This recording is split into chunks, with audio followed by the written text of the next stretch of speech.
അപ്പോൾ യൂഷ്വലി എല്ലാം കൂടിയിട്ട് ഇപ്പോൾ നമ്മളവിടെ താലോലം എന്ന് പറഞ്ഞ പദ്ധതിയിൽ നമ്മൾ അതൊരു പാക്കേജ് പോലെയാണ്. അതിൽ IVF-ൻ്റെ സ്റ്റിമുലേഷൻ തൊട്ടിട്ട് അവരുടെ എഗ് പിക്കപ്പ്, അതേപോലെ തന്നെ എംബ്രിയോ ഡെവലപ്പ് ചെയ്ത് ട്രാൻസ്ഫർ ചെയ്ത് ഒരു 2 വീക്സ് വരെയുള്ള മെഡിക്കേഷൻ അടക്കമുള്ള അവർ പോസിറ്റീവ് ആവോ നെഗറ്റീവ് ആവോ എന്ന് അറിയുന്ന ടൈം വരെയുള്ള ഒരു ട്രീറ്റ്മെൻ്റ് ആണ് നമ്മൾ ഈ പാക്കേജിൽ ഇൻക്ലൂഡ് ചെയ്യുന്നത്. അതിന് പറ്റുന്ന പേഷ്യൻസിൻ്റെ ക്രൈറ്റീരിയാസും ഉണ്ട്. അപ്പോൾ ആ ക്രൈറ്റീരിയ നോക്കിയിട്ട് അത് ഫുൾഫിൽ ആവുകയാണെന്നുണ്ടെങ്കിൽ നമ്മൾ ആ ഒരു പ്രൈസേ ആവുന്നുള്ളൂ പേഷ്യൻ്റ് ആണല്ലേ.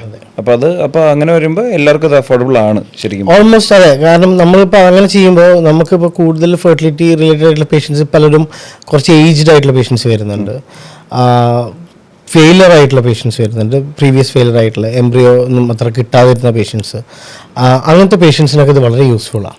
പിന്നെ ഏജ് തന്നെയാണ് മെയിൻ ആയിട്ടുള്ള ഫാക്ടർ. കാരണം അത്രയും കുറച്ച് ഏജ് കൂടിയ പേഷ്യൻറ്റിന് നമ്മൾ ഓവർ സ്റ്റിമുലേറ്റ് ചെയ്തിട്ട് നമുക്ക് എംബ്രിയോ കിട്ടിക്കോളാൻ നിർബന്ധമൊന്നുമില്ല. അപ്പോൾ നമ്മളതൊരു അവർക്കൊരു ഒപ്റ്റിമലായിട്ട് നമ്മൾ സ്റ്റിമുലേറ്റ് ചെയ്ത് കഴിഞ്ഞാൽ നമുക്ക് അറ്റ്ലീസ്റ്റ് ഒരു സൈക്കിള് കംപ്ലീറ്റ് ചെയ്യാനുള്ള ചിലപ്പോൾ നല്ല എംബ്രിയോസ് കിട്ടും.